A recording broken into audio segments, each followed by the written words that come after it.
Boa tarde a todos e todas. Vamos iniciar agora o painel 3, que é sobre cidades resilientes. Convido para compor a mesa o procurador Dr. José Marcos Vieira Rodrigues, ele é procurador do CAI, que é a Coordenadoria de Assuntos Estratégicos, e é o coordenador do NEMANU, que é o nosso Núcleo de Estudos em Meio Ambiente Natural e Urbano do SES.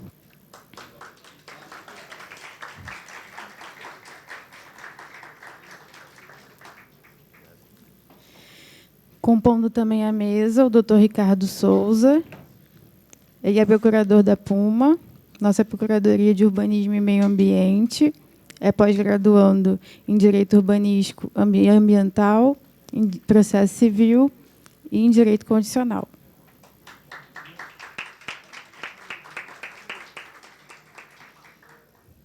Convido também para compor a mesa os membros da SMDU, da Secretaria Municipal de Desenvolvimento e Urbanismo. Convido o Marcos Tadeu Santana, por gentileza.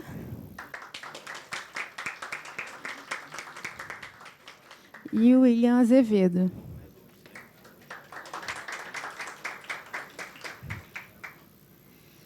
Vamos dizer... Oi? William Azevedo. Vamos iniciar, então, aqui a nossa palestra com o Dr. José Marcos. Ele vai tratar sobre o tema Cidades Resilientes e atuação estratégica da PGM Rio sobre análise da ação civil pública das chuvas. Olá, pessoal. Boa tarde a todos. Sempre uma alegria poder participar dos eventos organizados aqui pelo Centro de Estudos. Ainda mais esse evento que é organizado pelos residentes da casa, né, que eu parabenizo. Então, queria deixar aqui o meu registro, tanto os meus cumprimentos à nossa diretora do Centro de Estudos, doutora Arícia. Gostaria de cumprimentar aqui os membros da mesa, o doutor Ricardo. É uma honra poder compartilhar aqui a mesa com você. Certamente aprenderei muito nessa tarde. Saudar aqui a nossa querida residente, Maria Eduarda, que eu também tenho o prazer de orientar o trabalho de monografia. Os nossos queridos membros também de bancada, Marcos Tadeu e William Azevedo. Bem, o tema que eu vou trazer aqui para vocês na tarde de hoje vai dialogar muito com o que foi falado na palestra anterior, né? Em relação ao tema 698, judicialização da saúde foi o tema abordado, e agora a gente vai falar, de certa forma, com a judicialização das políticas públicas municipais de enfrentamento ao risco geológico. O painel é cidade resiliente, né? Então, o corte que a gente vai fazer é como que a cidade do Rio de Janeiro tem se preparado para lidar com todos os riscos geológicos que a gente tem na cidade e como o Judiciário tem intervindo nessa política nos últimos anos, né? O doutor Diogo, aqui eu saúdo aqui também, presente nessa tarde, né? Colega procurador da PUMA, também faz um excelente trabalho lá. É o dia a dia da Procuradoria de Urbanismo lidar com essas ações envolvendo risco geológico.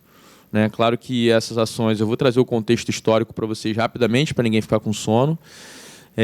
Vou tentar situá-los. Hoje a gente já está muito numa fase de execução, então muitos processos estão ganhando essa conotação de processo estrutural, que foi dito também no final do painel anterior, e a gente vai trazer essa pegada da judicialização da política pública voltada para a questão das chuvas, né, das contenções de encosta. E eu, quando o doutor Diogo pediu a palavra e fez a pergunta, eu falei, puxa, se ele tivesse segurado essa pergunta para o nosso painel, seria maravilhoso, porque é exatamente o que a gente vai tentar abordar aqui, com essa pegada do risco geológico, que é um tema dificílimo, porque tanto como em relação à saúde, que vocês acabaram de estudar aqui, a gente lida também com o direito à vida, né? Cada encosta que desliza e a gente tem algum acidente com morte, né? A gente tem um direito à vida sendo literalmente ali atingido, afetado. Então, em primeiro lugar, né, qual é a primeira parte do nosso bate-papo aqui que eu quero trazer para vocês? Primeiro, contextualizar como é que se deu essa política. Posso quebrar o protocolo e falar em pé? Posso? Então, muito ansioso, não gosto de ficar falando sentado, não. O pessoal fica com sono. Qual é o contexto histórico das políticas públicas de mitigação de risco geológico? Pessoal, só para vocês se situarem. Eu não sei se vocês se lembram. Quem se lembrar, levanta a mão para eu poder saber para quem que eu estou falando. Em abril de 2010, a gente teve um evento de fortes chuvas aqui na cidade do Rio de Janeiro, em Niterói, e algumas pessoas morreram nas encostas da cidade. Vocês se lembram do Morro do Bumba? Vocês se lembram desse episódio? Então, foi um episódio que ficou muito marcante, foi muito marcante na história da cidade do Rio de Janeiro. Né? Foi algo que teve uma repercussão política muito grande, teve depois uma mobilização no Congresso, com a edição de algumas leis. E qual é o ponto que eu quero trazer aqui para vocês e iniciar, né, essa abordagem da judicialização da política? O que o Ministério Público fez quando a gente teve esse problema lá em abril de 2010? O Ministério Público procurou a administração municipal, oficiou a administração municipal pedindo, né, várias informações dentro do seu papel institucional, ali em cumprimento à Lei 7347, oficiou, inaugurou lá, instaurou inquérito civil público e cobrou da administração que medidas, né, que soluções estavam sendo adotadas na época. E aí, o município foi prestando as informações, enfim, todas as medidas, todas as providências que estavam sendo adotadas, e eu vou enumerar aqui cada uma das medidas, né, pelo menos as principais, as mais importantes. Vejam, não estou fazendo propaganda política, mas, como foi dito no painel anterior, para que possa haver intervenção judicial em política pública, qual é o primeiro requisito? Qual é o primeiro requisito? Tem que ter o quê? Grave omissão. Tem que ter uma grave omissão ou uma grave deficiência. Esse é o pressuposto para que haja uma intervenção legítima, sem violar a separação de poderes. Certo?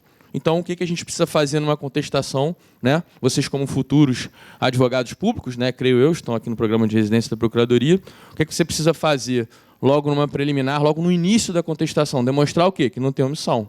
Como é que você demonstra que não tem omissão? Trazendo a política pública. O que o município fez, então, logo que teve esse resultado, né, essa tragédia aconteceu? Primeiro, fez um levantamento aerofotogramétrico de toda a cidade do Rio de Janeiro. Mapeou todas as encostas da cidade para justamente identificar quantas pessoas estão morando em área de alto risco, tentou graduar esse risco. Você tem áreas que são de altíssimo risco, áreas de médio risco, áreas de baixo risco, e começou a identificar as providências que seriam adotadas. Em alguns casos você consegue resolver com obra, em outros não, você só consegue solucionar com reassentamento. E reassentamento é sempre algo traumático para a comunidade. Todo esse mapeamento foi feito. Só que eram, pessoal, e esse é o ponto, 180 comunidades. 180 comunidades da cidade do Rio de Janeiro estavam sendo mapeadas. E o Ministério Público, em 1 ano e meio, queria forçar o município do Rio de Janeiro, se a gente já está em 2011, a celebrar TAC, obrigando que o município resolvesse tudo isso em 180 dias. Né? Para as áreas de alto risco, acho que dava, salvo engano, 1 ano para as cidades de médio risco. Aí vejam vocês, né? Que gestor minimamente responsável vai assumir o compromisso de resolver em 6 meses. Temos aqui a nossa diretora, sendo professora de Direito Administrativo, foi chefe, né, da PADM. Como é que você termina uma licitação complicada como essa em 6 meses? E não é para uma encosta, a gente está falando de 180 comunidades. É impossível, não tem nem empresa e mão de obra qualificada para isso. Falta tudo, falta material, isso geraria uma inflação no mercado, serviços que você hoje paga R$1.000 vai pagar 10, né? É materialmente e humanamente impossível entregar isso. Então, obviamente, o município do Rio não teve condições de fazer esse termo de ajustamento de conduta, né? Era inviável, financeiro e materialmente impossível.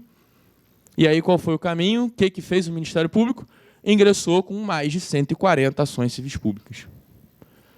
Né? E sempre com aquele discurso aterrorizante. Olha, se o município não fizer nada, o que vai acontecer nas chuvas agora no verão próximo? Várias pessoas irão morrer, sempre com aquele discurso apelativo. Né? E aí, para surpresa, né, nenhuma de ninguém, várias liminares foram concedidas, e isso gerou realmente um caos do ponto de vista da estrutura administrativa. Porque foram deferidas mais de 40 liminares, obrigando o município a fazer obras emergenciais, intervenções em áreas tanto de baixo quanto de médio e alto risco, porque os juízes acabam imersos, né, mergulhados naquela visão de túnel, e aí aquela visão de túnel, tal como acontece na saúde, é muito fácil você julgar procedente e conceder o leito para uma pessoa, mas quando você dá 2 passos para trás e vê a visão macro, você, para dar para o Diogo, você está tirando da Arícia. Né? Vai ter que desligar a máquina, o equipamento da Arícia. Mas na visão de túnel ele está tratando do Dr. Diogo. Então, os juízes deram várias liminares. E a forma que a gente, na época, encontrou, e eu tive a oportunidade de trabalhar nesse projeto, a gente ingressou com um pedido de suspensão de liminar na presidência do Tribunal de Justiça e a gente suspendeu 100% das liminares, devolvendo para o gestor público a sua responsabilidade e a sua competência constitucional para lidar com o problema. E nós conseguimos convencer a presidência do tribunal, foi um trabalho de convencimento mesmo, contamos com todos os órgãos técnicos da prefeitura para dizer, olha, aqui a gente não tem uma omissão. Aqui o que a gente tem realmente é uma inércia do Estado por anos, que permitiu todo tipo de ocupação nas encostas, sem nenhum tipo de controle, e ok, a falha existiu, né? O problema está aí, está na realidade, mas não é com uma canetada fixando o prazo em 180 dias que isso vai resolver o problema. Então, a gente conseguiu, junto à presidência do tribunal, que na suspensão de segurança teve essa visão macro, porque nós levamos todas as liminares, e dissemos, excelência, como é que a gente cumpre isso aqui? Porque não dá. Não tem nem mão de obra, não tem empresa com expertise técnica para fazer uma obra de contenção de encosta. Não é simples. Eu não sei se você já tiver a oportunidade de fazer obra em casa. Você não termina nenhuma obra em casa em 6 meses, que tirar uma obra tão complexa como é a contenção de encosta, que muitas das vezes vai demandar reassentamento de pessoas, intervenções ambientais, porque tem área que você resolve reassentando com replantio de vegetação. Então, o tema está longe, mas muito longe de ser simples, e a gente conseguiu, na esmagadora maioria dos processos, graças ao trabalho brilhante que foi realizado pela Puma, né, aqui representada pelo doutor Ricardo, doutor Diogo, né, e os residentes também da especializada que participam disso, a gente conseguiu, na fase de conhecimento, pessoal, ter êxito em mais de 80% das ações, né, trabalhando justamente a inexistência de uma omissão por parte do município. O município precisava tratar a política de uma forma global, então as nossas contestações elas vinham sempre com uma parte destinada a toda a política do Rio em relação à mitigação e enfrentamento ao risco geológico, e tinha um capítulo específico para tratar do Vidigal, da Mangueira, da Rocinha. E a gente sempre trazia, olha, os critérios de atuação do município são critérios objetivos. Das 180 comunidades, qual que a gente atingiu primeiro? Primeiro, critério absoluto, área de alto risco. Então, onde tinha alto risco, altíssimo risco, foram onde ocorreram as primeiras intervenções. Segundo critério que foi muito utilizado, aquelas comunidades que têm mais pessoas vivendo em alto risco. Então, Rocinha, por exemplo, foi uma das primeiras comunidades a receber intervenções do poder público e a ter a mitigação do risco geológico. Então, vejam, pessoal, que eu quero parar um pouquinho do caso e trabalhar um pouco as ideias, né? Quais são os riscos dessa judicialização excessiva que a gente enfrenta? Não são poucos os riscos, tá? A gente teve recentemente o julgamento do tema 698, foi muito bem trabalhado pelo meu querido amigo doutor professor Yuri, que, enfim, praticamente esgotou o tema. Não vou repetir o que ele falou, vou apenas fazer um diálogo do que ele falou com a parte da política de enfrentamento ao risco geológico, né? Então, quando a gente pensa que qual é o primeiro grande risco da judicialização que a gente tem, isso fica muito evidente aqui, quando o judiciário começa a decidir sobre tudo. O risco democrático. Como assim risco democrático? Primeira coisa, para usar uma expressão do ministro professor Barroso, os ministros, juízes de uma forma geral, julgadores, não detêm o batismo do voto popular. Eles não são eleitos. Mas não é só isso. Isso é um argumento que já está até desgastado, né? Até perdeu a cor. As pessoas repetem isso de forma mecânica. Mas tem um ponto que é importante, é a questão da responsabilização política. Nesses casos em que eu citei para vocês, das ações civis públicas, eram mais de 180 ações, a gente conseguiu, né, ganhar mais de 80%, mas a gente tem hoje no judiciário umas 30, 40, que ainda estão andando em fase de execução, e que você encontra o município sendo obrigado a priorizar a comunidade A, muitas das vezes, às vezes com risco médio, em detrimento de uma comunidade com risco alto, por força de uma decisão judicial. E onde é que entra a responsabilização política nessa história? Porque se, Deus me livre e guarde, acontece um acidente de novo, a gente tem uma chuva, né, devastadora, como a gente tem tido ano após ano, né, a cada ano o índice pluviométrico aumenta na cidade por questões climáticas, como é que a gente lida com isso? Quem vai ser responsabilizado? Quem vai ser responsabilizado na urna, já que a gente vive numa democracia? Não é o juiz que deu a decisão. Não é o juiz que deu a decisão. Só que o orçamento é curto. O cobertor não cobre todas as necessidades que a gente tem. E quando chega às eleições, o prefeito, o vereador, quem quer que seja, aqui, independentemente de orientação política,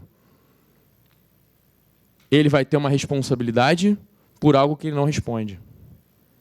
Isso vale muito para a saúde, vale para a educação, vale para todos os lugares em que você tem a política pública sendo ditada por um órgão burocrático, que é o judiciário, que julga com base no papel, hoje, papel eletrônico, né? É o processo eletrônico. Lê ali e sai a decisão. Quando a realidade a gente sabe que é muito mais complexa. Você entrar numa comunidade para fazer uma intervenção, você tem que lidar tanto com questões sociais, são pessoas, são vidas humanas que estão ali, como questões econômicas, como questões de violência. Tem área que o poder público simplesmente não entra para intervir, porque às vezes precisa fazer demolições para que a obra de contenção seja feita, e existe um poder paralelo naquela área, e muitas das vezes, quando a licitação é feita, ela é deserta, ninguém quer entrar. Nenhuma empresa quer assumir um contrato para executar algo que ela sabe que ela não vai poder entregar. Simples assim. E a execução está lá, com multa pessoal contra o gestor, multa pessoal contra o secretário, andou uma modinha de multa pessoal contra os procuradores, não contra o doutor Diogo, contra o doutor Ricardo, né? Mas já aconteceu, a gente já teve esse histórico aqui. E como é que a gente faz para tirar isso? Então, o risco democrático é um risco que as pessoas trabalham muito. O juiz não é eleito, mas mais do que isso, a responsabilização política. A sociedade precisa cobrar dos seus políticos as promessas de campanha e, mais do que isso, as promessas constitucionais. Quando o judiciário vira o paizão e se substitui ao político, essa responsabilidade política ela acaba sendo diluída. Esse é um problema, né? Outro problema grave são as capacidades institucionais, que dialoga muito com separação de poderes, né? E aí isso foi tratado, de certa forma, no tema 698. Quando a gente para pensar em separação de poderes, a separação de poderes ela existe basicamente para duas funções, né? Dois papéis. Evitar aquela concentração de poderes excessiva na mão de algumas pessoas, né? Isso aí, lá na época moderna, né? Montesquieu já defendia isso. E a especialização das funções. Então, cada poder se especializa em uma gama de funções. Nossos colegas da SMDU estão aqui. O urbanismo é algo bastante específico e costuma ser uma tragédia quando o judiciário começa a entrar em questões de direito urbanístico, criando verdadeiros elefantes, né, no tecido urbano municipal. Então, capacidade institucional, a necessidade de se respeitar os órgãos técnicos que a prefeitura tem. Então, se foi feito um mapeamento de risco, se critérios técnicos foram definidos, que se respeitem esses critérios técnicos. Isso é fundamental. Além disso, a gente tem também a questão financeira. Nós precisamos ter previsões orçamentárias para que as despesas públicas sejam executadas, né? E a gente cansa de ter condenação sem ter previsão orçamentária. De certa forma, o tema 698 trabalha com isso. De certa forma, o tema 698 mitiga um pouco esse risco. Por que o tema 698 mitiga esse risco? Porque um dos itens, como o doutor Yuri falou aqui mais cedo, é o dever de planejamento. O Supremo Tribunal Federal, quando tem que enfrentar o tema do controle de política pública, pelo menos no tema 698, ele não adota um modelo de controle forte. Como o Yuri falou, é o controle fraco, ou seja, se existe planejamento, se exige estratégia, se exige que a administração volte suas atenções para resolver efetivamente aquele problema, deixando um pouco de lado aquele modelo judicial forte de intervenção, que é o que, infelizmente, a gente tem nesses casos das ACP-chuvas. As poucas condenações que a gente teve nesse universo vieram condena o município a, em 180 dias, executar todas as obras de intervenções necessárias a reduzir o risco de alto ou médio para baixo. E fixa o prazo. Justamente o que o Supremo Tribunal Federal já falou que não pode fazer inclusive num leading case relevantíssimo da Puma, julgado recentemente, né? Em que o ministro... Me fugiu o nome dele. Ministro Dino, Flávio Dino, no momento em que ele... Esse é o problema de você tentar, né, compartilhar conhecimento sem ter cola na mão, né? Quando a memória falha, é um horror. Não tem nem para onde correr. O que o ministro Flávio Dino falou foi o seguinte: olha, o tema 698 é o tema da saúde, ok, a origem é um tema da saúde, mas ali é controle judicial de política pública. E quando se fixa a tese no tema 698, o doutor Diogo, inclusive, trouxe aqui exemplos de casos em que estão sobrestados, né, ficaram sobrestados pelo julgamento do tema 698, e hoje, infelizmente, as câmaras não têm exercido o juízo de retratação, o meu prognóstico é que lá em cima vai virar tudo. Porque o Supremo disse com todas as letras que não pode ter fixação de prazo e não pode ter engessamento de medidas. O que o judiciário deve fazer nesse modelo de intervenção judicial fraco é definir metas, objetivos a serem perseguidos pela administração pública. Então, o que se vai exigir são planos, é o dever de planejamento, que é algo que fica totalmente destruído quando você tem uma intervenção na política pública pelo modelo judicial forte, como eu falei aqui há pouco. A nossa Lei de Responsabilidade Fiscal, a Lei Complementar 101 de 2000, ela exige dos gestores um dever de planejamento. Só é que, quando vem essas decisões judiciais, ela pega esse dever de planejamento e arrebenta com o dever de planejamento. Né? Tem algumas condenações em saneamento básico. Né? Saneamento básico é rede, pessoal. Rede de esgotamento sanitário é rede. Você tem um ponto A, ponto B, ponto C, ponto D. Né? Você pega na rede coletora A, passa por todos os pontos até chegar na rede final, destinatária final. Como é que você vai sair do ponto A e ir direto para o ponto F, quando a rede está sendo construída? Não é por outra razão que o novo marco de saneamento, né, que na realidade não é novo, só atualiza o anterior, dá até 2033 para que haja universalização dos serviços de água e de esgoto. Porque são coisas que não se resolvem no estalar de dedos da noite para o dia. Se exige um dever de planejamento. São problemas estruturais que a gente tem anos de omissões inerciais do Estado. Então é preciso que o Estado saia dessa inércia, mas a solução ela não vem numa canetada por meio do controle judicial forte. Né? Então, de certa forma, esse dever, os riscos do planejamento, os riscos financeiros, o risco de condenações impossíveis, como eu falei aqui, né? Você impor que a administração pública crie uma rede coletora de esgoto num lugar que não tem rede, ok, eu vou fazer a coleta daquele esgoto e vou jogar onde? Se não tem rede. Acabei de ser chamado, que acabou, chamaram minha atenção aqui, acabou o tempo. Então, vou caminhar para o final, para encerrar. Cartão amarelo. Cartão amarelo é cartão amarelo. Relaxa. Relaxa. Quanto tempo eu tenho? Sem estresse, relaxa. Quanto tempo eu tenho? Nenhum. Tá, então eu vou caminhar para o final. Relaxa. Eu vou caminhar para o final. O encerramento. A gente tinha aqui, pessoal, como eu falei, né, 40 processos em que a gente, em torno de 40 processos que a gente perdeu, ordem de grandeza. Esses processos hoje, eles estão todos em fase de execução. E o que os juízes se perceberam na realidade, né? Que seguir aquelas condenações judiciais fortes não tem dado resultado, eles não têm conseguido. Né? Os processos foram ajuizados em 2011 e 2012, a gente está em 2025. Né? Então, assim, 13 anos se passaram e ficou muito evidente que aquele 1 ano e 180 dias que o MP sonhou, né, num ato de... É gravado esse negócio? Então, não posso dizer. Que o MP imaginou, né, não seria execuível. Então, o que a gente tem visto hoje em muitos processos é justamente uma transformação desse processo de execução, acaba que vira um processo estrutural. E, para encerrar, tem 2 leis federais que vieram depois do ajuizamento dessa ação, que criam o Sistema Nacional de Proteção e Defesa Civil e incumbem à União Federal o ônus de arcar com o financiamento dessas obras.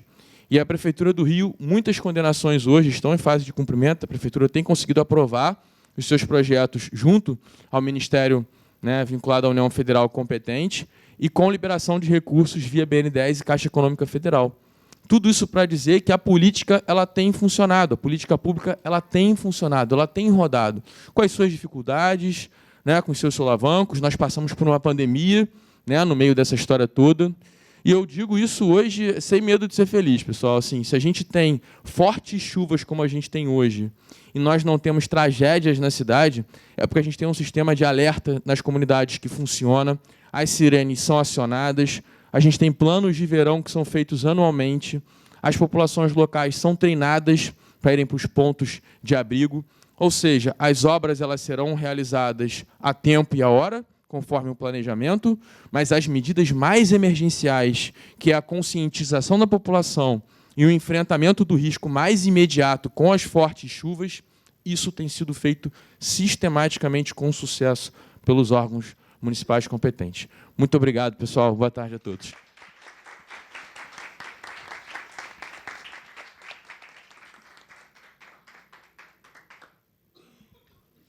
Muito obrigada, José Marcos. Eu tenho muito orgulho de ser sua orientanda no CEPED da UERJ, trabalhando nos ambientes culturais, os APACs. Estou muito feliz de estar aqui do seu lado. Muito feliz também de estar compondo uma mesa sobre cidades resilientes, que é um tema muito caro para mim também. Então, vamos dar seguimento aqui, agora com o Dr. Ricardo Souza. Ele vai trabalhar a necessidade de modificação do entendimento jurisprudencial clássico à luz do Pacto Federativo para a devida reversão das indenizações ambientais ao Fundo Municipal de Conservação Ambiental.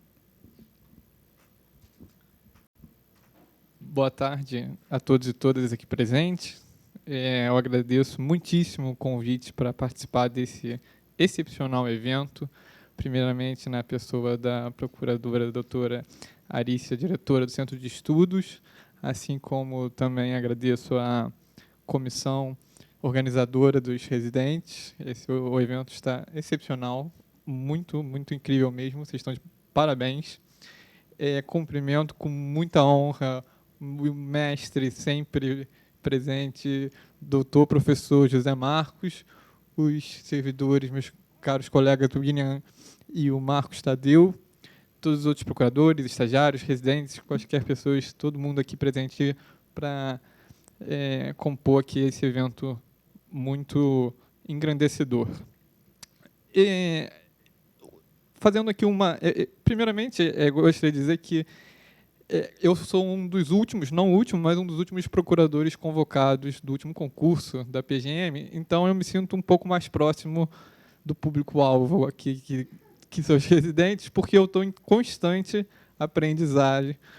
Estou sempre aprendendo constantemente, dia após dia, com situações inusitadas, teses inovadoras, principalmente através do professor José Marcos, que tanto abrilhanta aqui o trabalho da Puma, mas da PGM como um todo. Fazendo aqui uma breve brincadeira, se o artigo 1015 do CPC prevê lá um rol de taxatividade mitigada de hipóteses de agravo de instrumento, as hipóteses de conhecimento do professor José Marcos nem poderia ser um rol, nem mitigada, é uma cláusula abrangente e ampla, na qual se inclui qualquer coisa que o judiciário entenda, o professor vem dar uma solução. Deixa eu mal acostumar o judiciário fluminense, vamos bem dizer. O tema que eu escolhi, eu acho que ele tem bastante ligação natural com a questão das cidades resilientes, porque numa cidade que se pretenda capaz de responder a diversas tragédias e problemas ambientais e se preparar para eles com inovações, com políticas públicas, a existência de um fundo ambiental, no caso, o Fundo Municipal de Conservação Ambiental, é evidentemente um mecanismo, um instrumento, uma ferramenta muito importante. Ainda mais numa cidade como a nossa, que é gigantesca,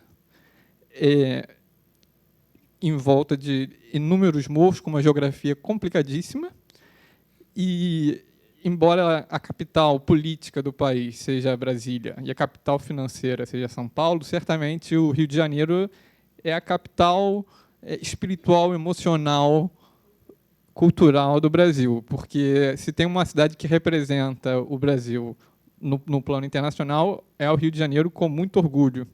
E um dos motivos disso, certamente, é a nossa ligação muito natural, intrínseca com o meio ambiente. O Rio de Janeiro é uma cidade rica no tema do meio ambiente. A gente tem a maior, no mínimo uma das maiores florestas urbanas do mundo, que é a Floresta da Tijuca, e tantos outros exemplos. Temos a gente foi escolhido para compor as paisagens do Rio de Janeiro entre patrimônio cultural internacional, entre tantos outros exemplos que demonstram quanto esse tema é caro para o Rio de Janeiro. Porém, apesar da gente ter previsão desse fundo de conservação ambiental desde a nossa lei orgânica, e esse fundo ter sido instituído e criado pela lei 2.138 de 1994, e eu sou de 1991, então esse fundo tem praticamente a minha idade, até hoje a gente vê, infelizmente, na prática, uma certa dificuldade de colaboração do Poder Judiciário em fortalecer esse fundo que é tão importante. O Judiciário que, por um lado, ele pesa tanto a mão do município, porque demanda o município demais em muitas situações e muitas vezes sozinho, e, por outro, se recusa a colaborar com os recursos que seriam tão importantes para lidar não só com as questões tratadas nos processos judiciais, mas até mesmo antes, né, já que o fundo se pretende também a financiar projetos que se antecipem a desastres e também a questão da educação ecológica, que é tão importante, porque uma educação melhor no tema ambiental faria certamente toda a diferença em evitar maiores problemas. Pois bem, o meio ambiente, aqui eu vou falar uma coisa aqui batida, mas só para contextualizar para todo mundo aqui, ele é, por excelência, um dos exemplos mais clássicos de direito difuso, o que significa que ele é transindividual e indivisível, e isso gera um problema, obviamente, para o legislador sobre como fazer a reparação dos danos quando não é possível fazer a recomposição do dano propriamente dito. A solução do legislador, então, foi, na Lei de Ação Civil Pública, determinar, na verdade, a criação de fundos ambientais para os quais iriam ser revertidos as indenizações ambientais. E aí eu me refiro ao artigo 13 da Lei de Ação Civil Pública, que eu vou ler aqui muito rapidamente, para não ser enfadonho, mas só para deixar aqui todo mundo no mesmo plano. Aqui. Havendo condenação em dinheiro, a indenização pelo dano causado reverterá a um fundo gerido por um conselho federal ou por conselhos estaduais de que participarão necessariamente um Ministério Público e representantes da comunidade, sendo seus recursos destinados à reconstituição dos bens lesados. Então, o artigo aqui ele deixa claro que é um conselho federal ou por conselhos estaduais, não menciona os municípios. E a razão disso é totalmente lógica, porque a Lei da Ação Civil Pública é de 1985, anterior, portanto, à Constituição de 1988, que revolucionou e modificou completamente o papel dos municípios na Federação Brasileira. Porque, como imagino que todo mundo saiba, mas sempre bom frisar, a partir da Constituição de 88 foi que os municípios passaram a ser considerados entes federativos em igual patamar, ao menos no olhar da Constituição, nem sempre no olhar do Judiciário, em igual patamar com os demais entes. Então, já desde o artigo 1º, a Constituição inicia dizendo que a República Federativa do Brasil é formada pela união indissolúvel dos estados, dos municípios e do Distrito Federal. O artigo 18, igualmente, a organização político-administrativa da República Federativa do Brasil compreende a União, os estados, o Distrito Federal e os municípios, todos autônomos. Então, do ponto de vista da Constituição, e aqui tendo aqui uma pressão enorme de falar sobre direito constitucional ao lado do professor José Marcos,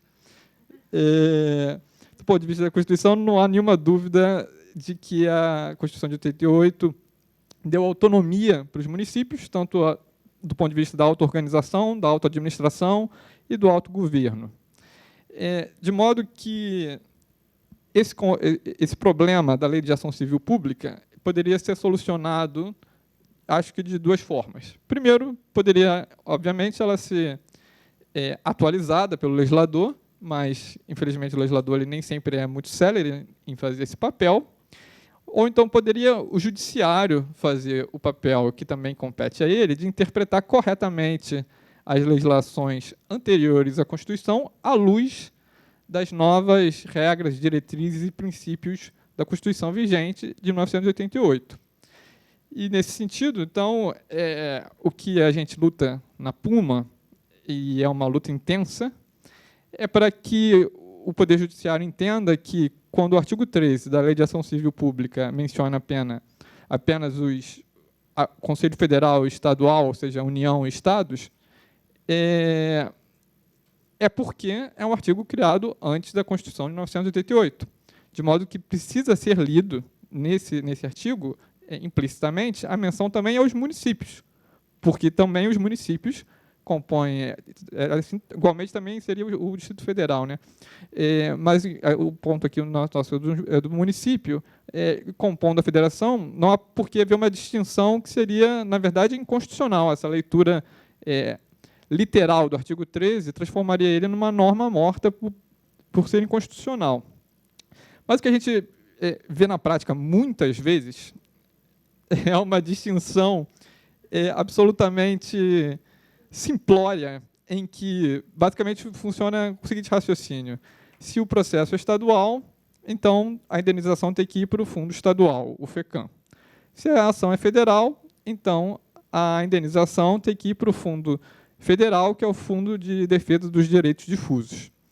Essa interpretação, assim, além de muito simplória, ela desconsidera uma série de outras normas que orbitam esse importantíssimo artigo 13 da Lei de Ação Civil Pública.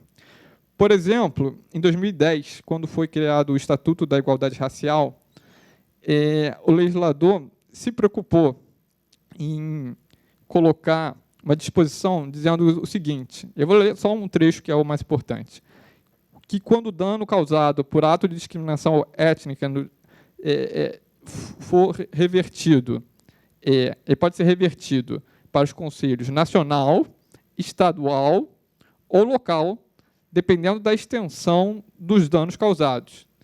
Então, quando o legislador de 2010 inseriu o parágrafo 2º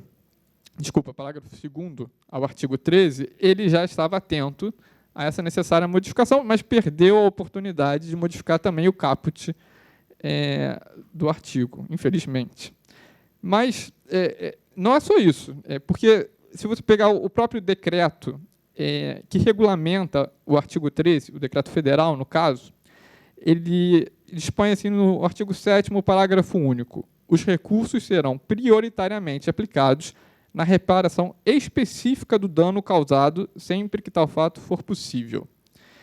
Então, à luz do próprio legislador federal, no caso do Executivo Federal, você vê que não há uma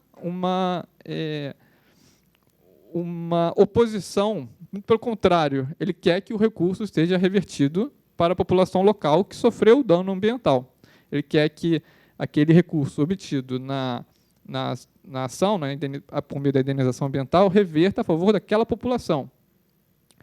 Então, não há um conflito federativo aí. A gente não percebe a União querendo necessariamente brigar para... Não, eu quero usar esse dinheiro da indenização de uma ação no Rio de Janeiro, eu quero usar ela lá no Amazonas. A União não está brigando por isso. Mas o Judiciário ele se mantém com a sua interpretação um tanto restritiva, literal e fácil de resolver o processo, difícil de resolver os problemas. Também, que reforçaria todo esse raciocínio, também cito aqui o seguinte: a Lei de Crimes Ambientais, no artigo 73, ela também prevê a reversão, só que no caso aqui dos valores obtidos por multas por infrações ambientais, também podem ser revertidas a fundos nacional, estaduais ou locais municipais. é mais um exemplo de que o conjunto de leis não deixa nenhuma dúvida de que a intenção é incluir os municípios. E aí um fato curioso, que é o próprio Ministério Público, no nível federal, editou a Resolução 179 de 2017 do Conselho Nacional do Ministério Público. E ela é bem interessante porque ela diz assim, no artigo 5º, as indenizações pecuniárias referentes a danos a direitos ou interesses difusos e coletivos, quando não for possível a reconstituição específica do bem lesado, e as liquidações de multas deverão ser destinadas a fundos federais, estaduais e municipais que têm o mesmo escopo do fundo previsto no artigo 13 da Lei 7347 de 85, que é a Lei de Ação Civil Pública. Então, também para o Conselho Nacional do Ministério Público não há essa problemática. Pelo contrário, ele estaria a nosso favor, a favor da nossa tese. Mas a gente não vê o Ministério Público do Estado do Rio de Janeiro aplicando isso, concordando com isso. Muito pelo contrário, o Ministério Público luta ferrenhamente para que a gente não possa, de nenhuma forma, obter esses importantíssimos valores. E aí eu tive a oportunidade, não vou dizer prazerosa, de participar de uma sustentação oral, julgamento da semana passada, que discutiu esse tema, e eu me deparei com um argumento que eu achei assim, bem lamentável do Poder Judiciário, porque o nosso pedido de reversão para o Fundo Municipal foi indeferido com base no seguinte fundamento, que a Constituição do Estado prevê que tem que ir para o Fundo Estadual. Então, seria inconstitucional. Olha, né?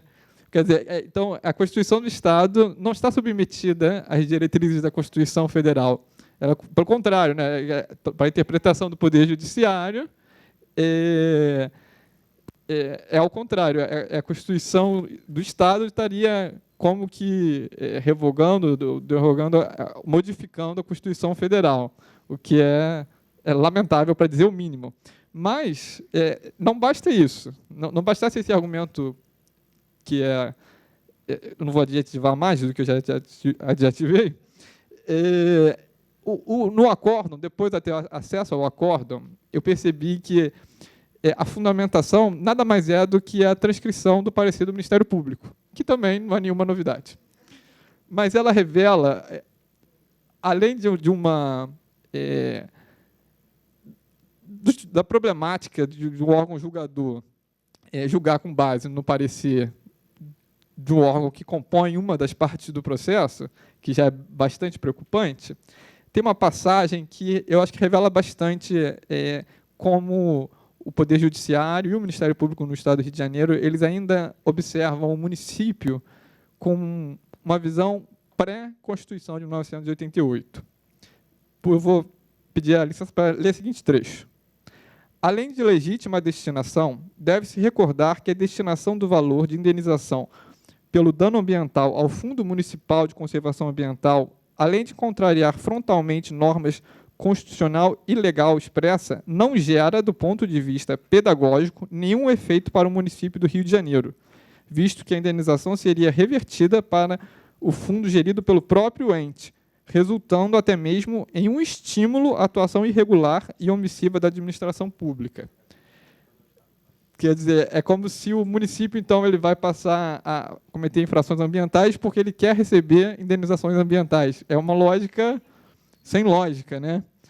E também vê um olhar como se o município ele tivesse que, de alguma forma, ser tutelado pelo Estado.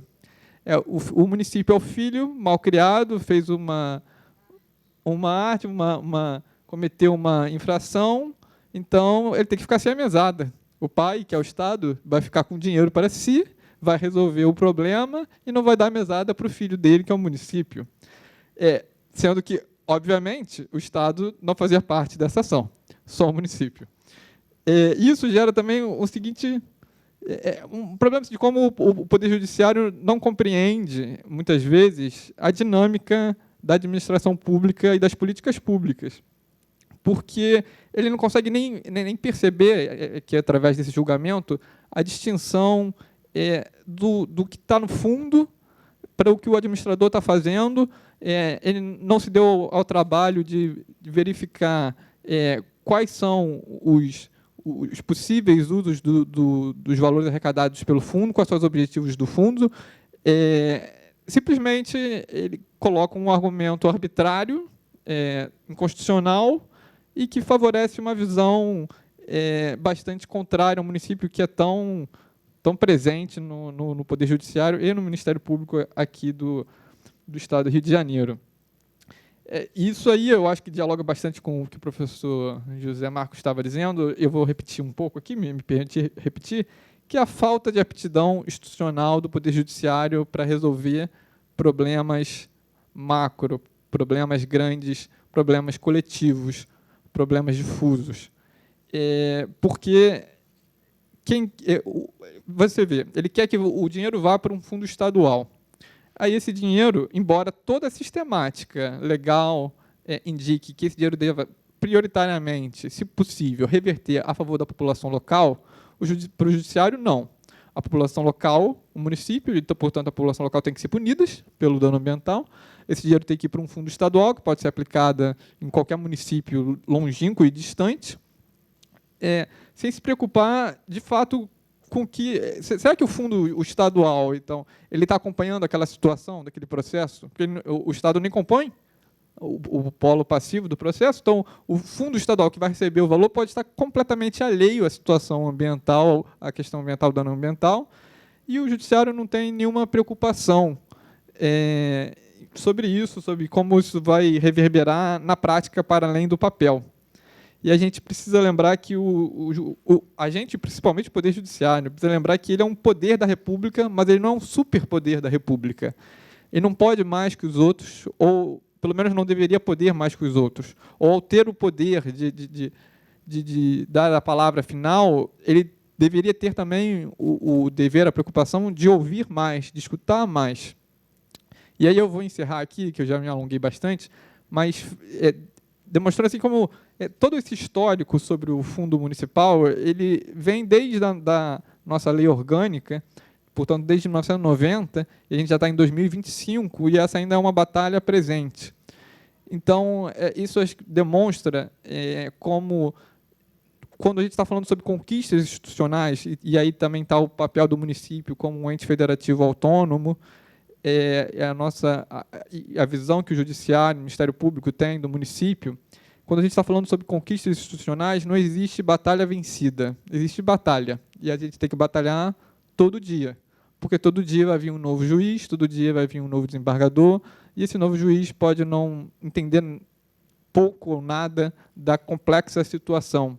Então, não basta conseguir um precedente, não basta conseguir 2 precedentes, a gente tem que estar sempre lutando, nesse caso específico, para a reversão do valor ao fundo municipal, mas para a própria autonomia do município como ente federativo, porque isso é negligenciado diariamente, rotineiramente, pelo Poder Judiciário, mesmo já estamos aqui em 2025, há muito tempo já consolidada a Constituição. É isso, eu agradeço a atenção de todos. Muito obrigado.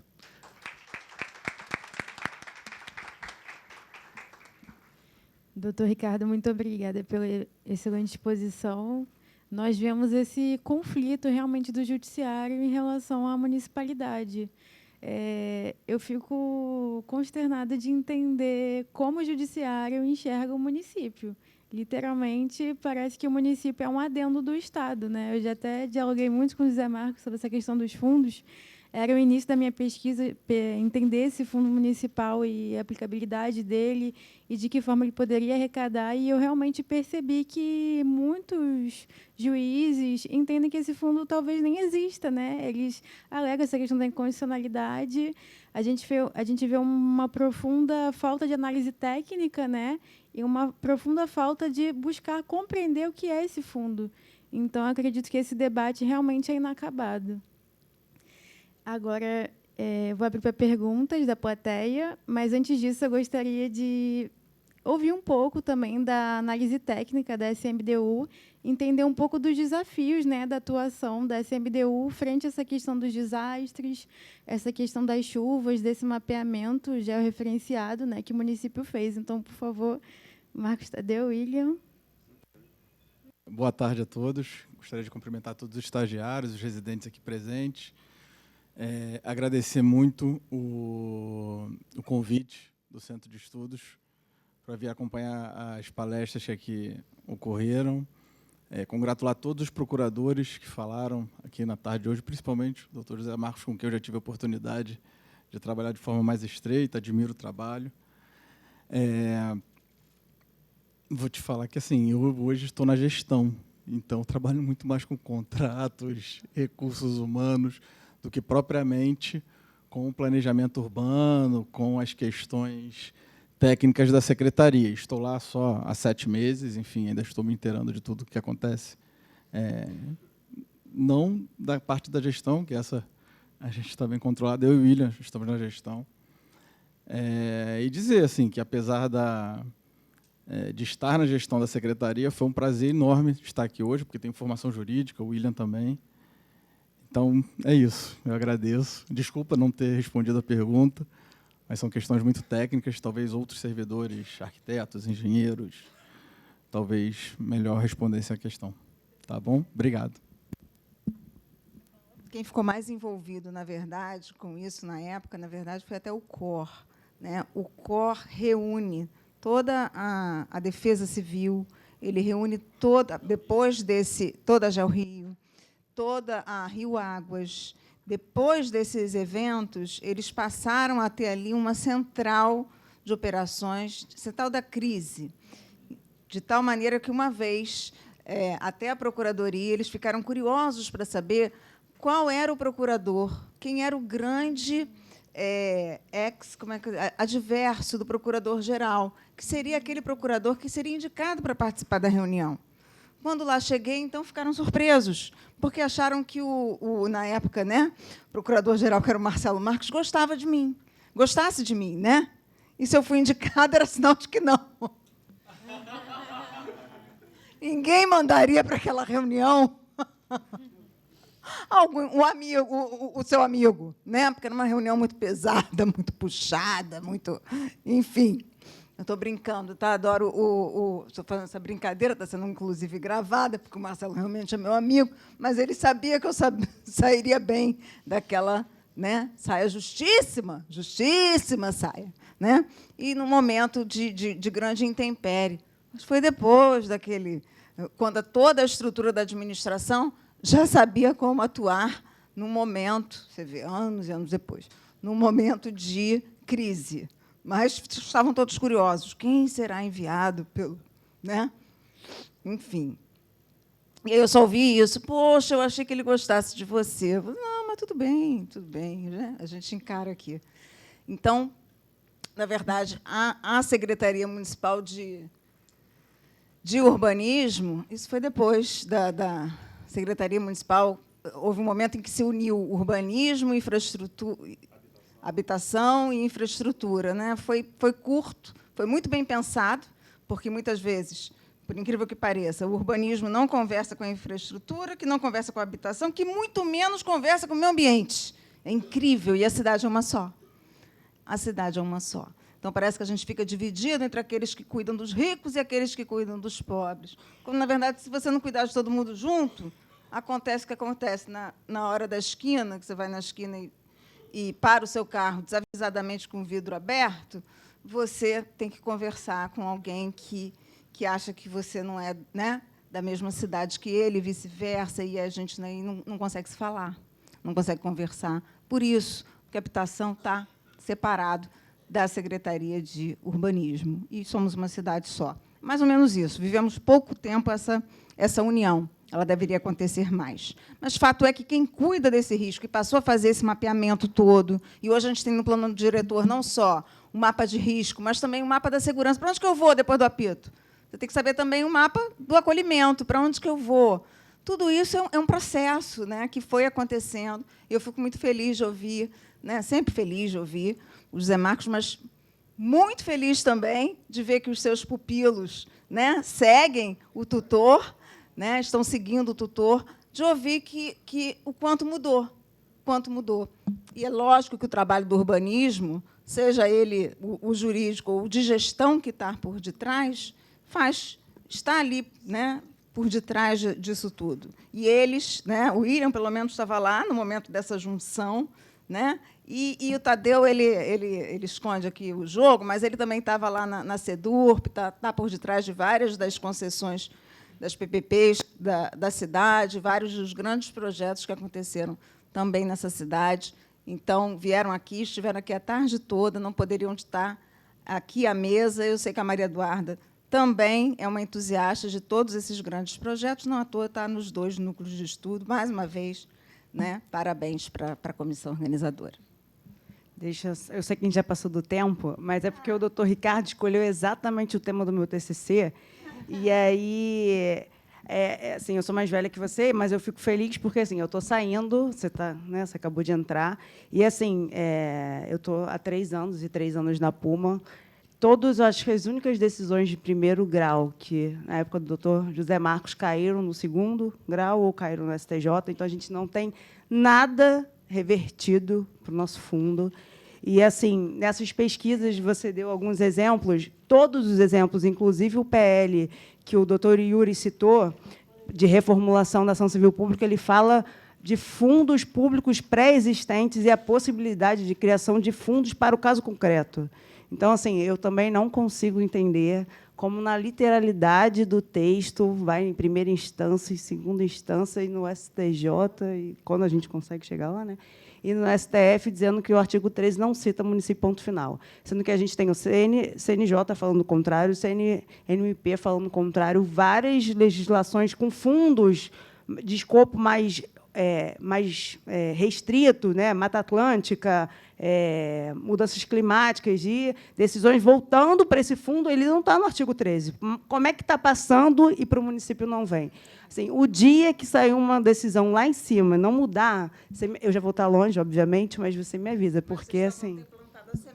Olha só, saiu a reforma, né, tributária, saiu o ISS, mas vai entrar lá o nosso Fundo Municipal de Conservação Ambiental, entendeu? Assim, a gente vai rechear aí vai financiar a nossa cidade. Até Parabéns, na CAI, parabéns, Lívia, assim, se você tiver algum precedente, né, um caso bem trabalhado, com RE bem feito, me manda, porque a gente vai trazer para a CAI, entendeu? Quando subir o RE, na hora que for subir, a gente tem que trabalhar. O ideal é que a CAI trabalhe já nos embargos de pré-questionamento e na elaboração do RESP do RE e envolvendo a representação em Brasília. Tá? Não, então, esse caso do doutor Ricardo, acabou de sair esse acordo assim, é surreal, é isso mesmo. Eu fui ler, que foi o último, né? Eu fui ler para colocar no TCC, assim, porque essa é nova, essa justificativa é nova. Essa desembargadora, assim, esse argumento, todo respeito, ele é tão bizonho, porque quando o Estado está no polo passivo, o Estado é condenado, aí o dinheiro vai para o fundo do Estado. Vai para o FECAM. Eu também assim, nunca não tem nenhuma entendi lógica, essa. né? Não tem. Esse negócio E outra, se o dano é ambiental e é considerada competência municipal, é porque é local.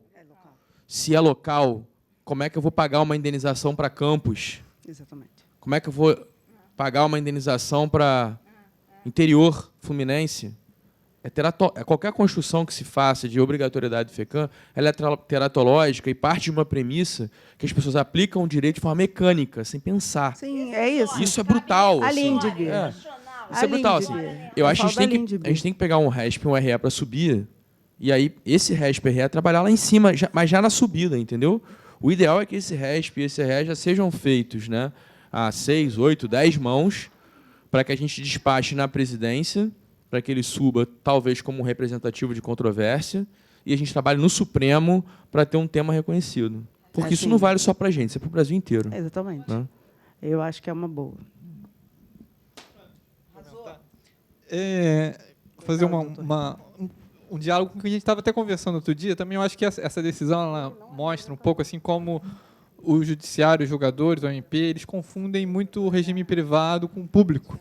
Porque está permeado aqui na ideia a ideia da punição.